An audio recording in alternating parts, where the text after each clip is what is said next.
floodwaters would later flow all the way down to the municipality of Tanawan. Yung baha dito sa amin dahil galing yan sa bundok, marami ang putik na dala ng tubig.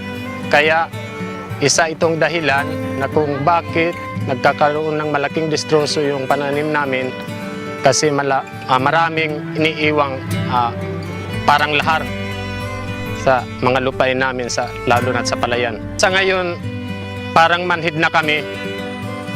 Without question, the current land uses are not suited to the changing times and needs of the people today and of future generations.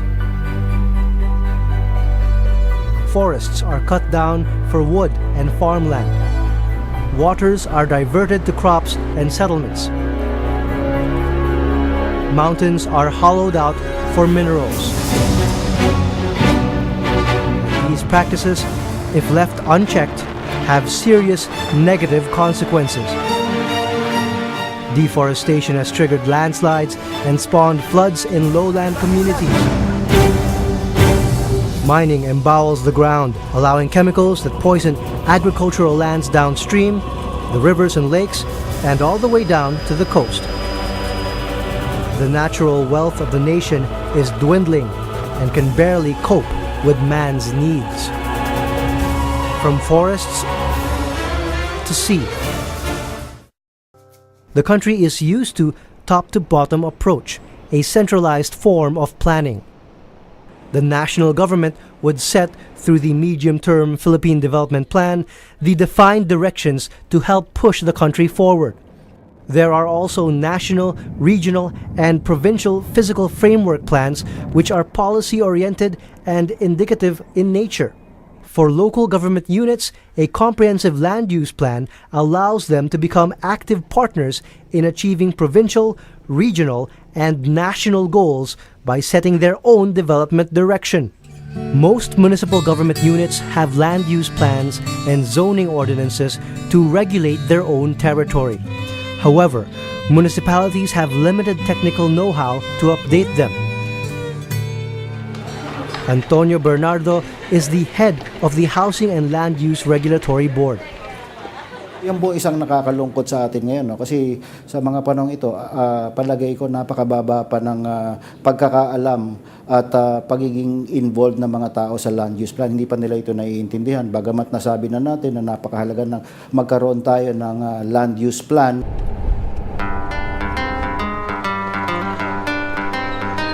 Still, there are communities that recognize this mandate and work toward development through land use planning. One of those communities is the municipality of Ilog, Negros Occidental.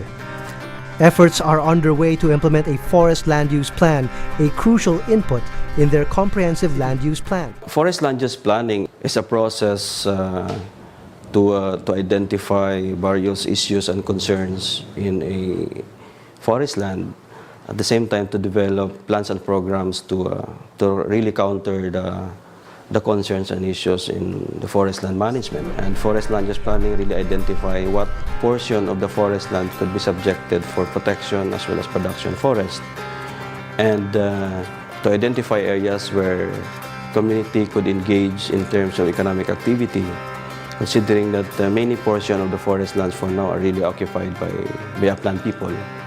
So the very purpose is to identify what particular uses or uses of the land that would suit to the needs of the time. And designating portion of the forest land areas for protection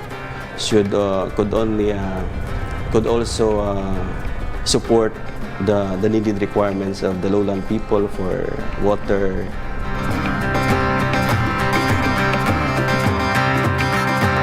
Through a forest land use plan, communities can better determine which lands need to be reforested and which will be reserved for the livelihood of communities, like farming or planting trees for harvest. And this is being done with the cooperation between the Department of Environment and Natural Resources and local government units. From the uplands of Negros, we return to the lowlands of Leyte and the municipality of Tanawan.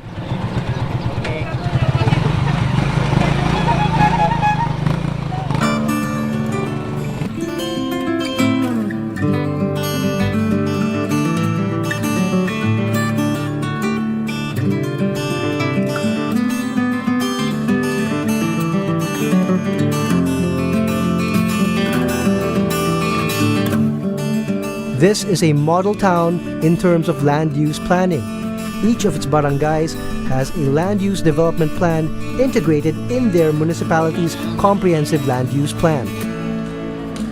Backed by the Local Government Code of 1991, it is the means by which a municipality takes the lead to come up with its own unique and site-specific plan to address current needs and their future growth.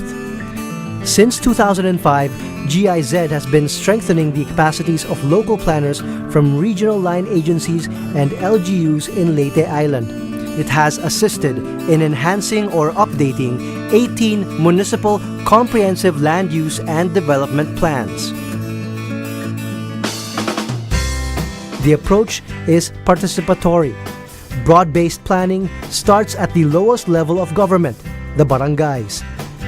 Land use planning represents diverse viewpoints to arrive at a consensus. The example of Tanawan shows that land use planning is more than just maps. It is created by the people and supported by the local government to ensure it is implemented. Malaki ang naitulong ng implementation ng LUB-BDP dito sa aming barangay. Sa 18 serbisyo ko bilang isang punong barangay, ngayon lang nalam namin na kung ano talaga ang pangangailangan ng aming constituents at lalong-lalo na sa aming barangay.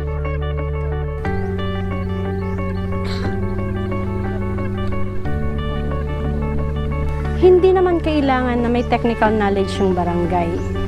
Yung kailangan na may technical knowledge at the municipal level kasi sila yung nagpa-facilitate. So, having the knowledge at the municipal level, hindi mahihirapan yung barangay. The land use planning in Tanawan empowered people to plan and take action and allowed them to save close to 5 million pesos, which would have been paid to external land use consultants. Ma-empower kami or matuto kaming mag-facilitate sa mga constituents namin or ma-transfer namin ang knowledge about the planning approach na inintroduce sa amin. Comprehensive land use plans provide the public policy basis for drawing and applying the zoning districts. Zoning is the implementation tool to reach the plan's land use goals. Land use planning links present and long-term problems to determine how best the land can be used to solve them. For Tanawan, their land use plan determined the need for agricultural innovations to help ensure food security. Attorney Agapito Pagayanan is the mayor of Tanawan. Tanawan is a flood-prone area. I would say we are a low-lying area, so that's why we are flood-prone. With respect to the planting season, this was adjusted so that when the time comes, the